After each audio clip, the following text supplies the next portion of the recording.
ថ្ងៃនេះមេឃស្រឡាចិត្តចង់ដើរលំហែបើកឡានតាមផ្លូវភ្នែកក៏ក្រឡេកឃើញកន្លែងថ្មីមួយក្បែរគ្រាន់តែក្រឡេកឃើញពីចាំងាយភ្នែកខ្ញុំក៏ដកមិនរួចទេទីធ្លាធំល្វឹងល្វើយរចាំមៀបទៅផ្លែកខុសពីគេហាក់ដូចជាមានមន្តស្នេហ៍ទាញចិត្តទៅខ្ញុំឈានជើងចូលទៅឈានដល់មាត់មានបុគ្គលិកញញឹមទទួលយ៉ាងរះទាក់មានអារម្មណ៍កក់ក្ដៅសូមស្វាគមន៍ពាក្យសំដីផ្អែមធ្វើឲ្យបាត់អស់ទុក្ខសៅមកទីកន្លែងធំទូលាយខ្យល់អាកាសចេញចូលពេញផ្ទៃហាងដូចឋានសួគ៌តូចមួយនៅក្នុងទីក្រុងអោហាងអើយស្ទើរហៅស្រស់ស្អាតអ្វីម្ល៉េះអូ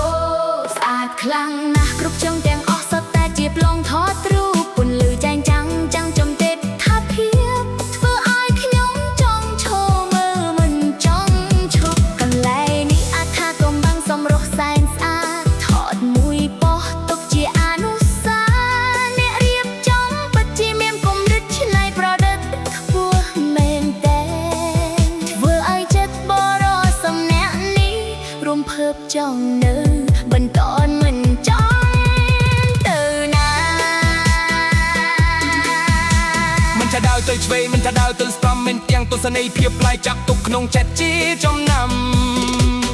វ៉ាដេកូយ៉ាងសំសួរលំអដោយផ្កាយយ៉ាងស្រស់ស្អាតមានកន្លែងអង្គុយសម្រាប់ធំទូលាយដោយចិត្តចង់បាយស្រស់ស្រាយក្នុងអារម្មណ៍រពេលដែលមកដល់ទីនេះ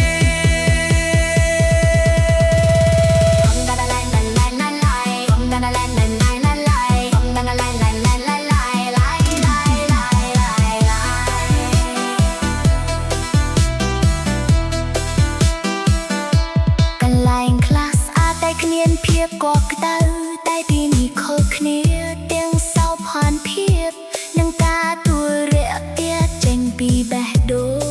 ងបោះក្លិតយកចិត្តទុកដាក់ចាំជួយសម្រួលគ្រប់ជំហានធ្វើឲ្យភ្ញៀវម្នាក់នេះមានអារម្មណ៍ថាខ្លួនឯងគិតជាពិសេស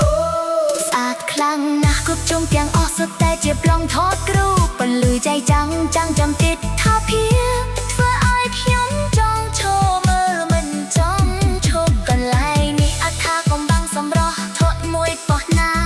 ទុកជាអនុស្សាវរីយ៍អ្នករៀបចំពិតជាមានគំនិតច្នៃប្រឌិតខ្ពស់មែនទេធ្វើឲ្យចិត្តបរិសុទ្ធអ្នកនេះរំភើបចង់នៅបន្តមិនចង់ទៅណា